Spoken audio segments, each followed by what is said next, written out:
Hamas के कब्जे में कैद बंधकों की रिहाई पर समझौता, 50 बंधकों की रिहाई करेगा हमास।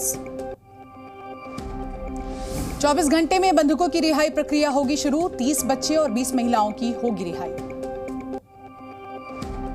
समझौते के तहत 4 दिन के लिए हमले रोकेगा इजराइल, 150 से लेकर 300 फिलिस्तीनियों की रिहाई करेगा। हर दिन 10 बंधकों को रिहा करेगा हमास, रिहाई के बीच हमले नहीं करेगा इजराइल। 7 अक्टूबर के हमलों के बाद हमास ने करीब 250 इजरायली नागरिकों को कर लिया था अगवा, बीते कई दिनों से चल रही थी बातचीत। बंदूकों पर हुए समझौते के बाद बोले इजरायली पीएम नेतन्याहू, हमास के खात्मे तक जंग जारी रहेगी।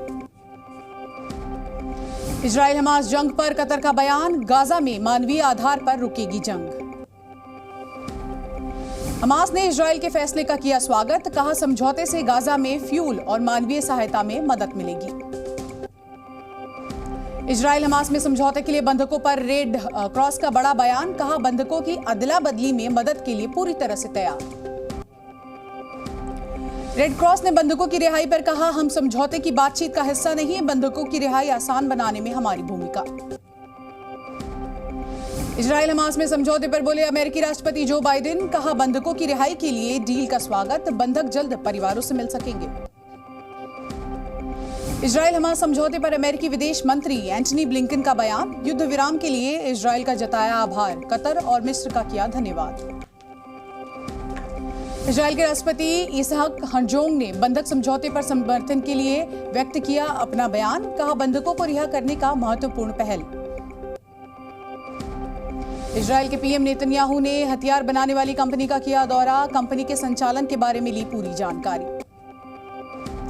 इटली के विदेश मंत्री से मिले बंधकों के परिवार, नेतन्याहू ने कहा रिहाई के फैसले में जो बाइडेन ने की मदद।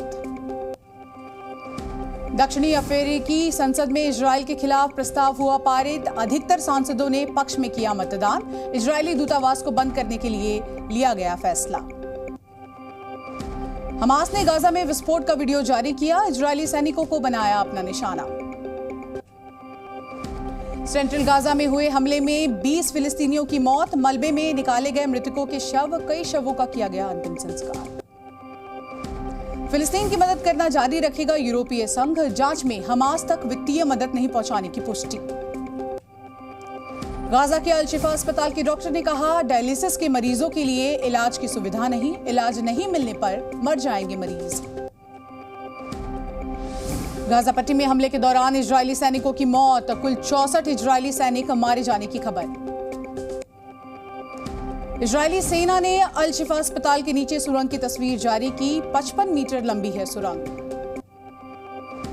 बंधकों की रिहाई पर इजरायली सेना अलर्ट, आईडीएफ ने किया बयान, युद्ध विराम को लेकर सरकार के बयान का इंतजार है।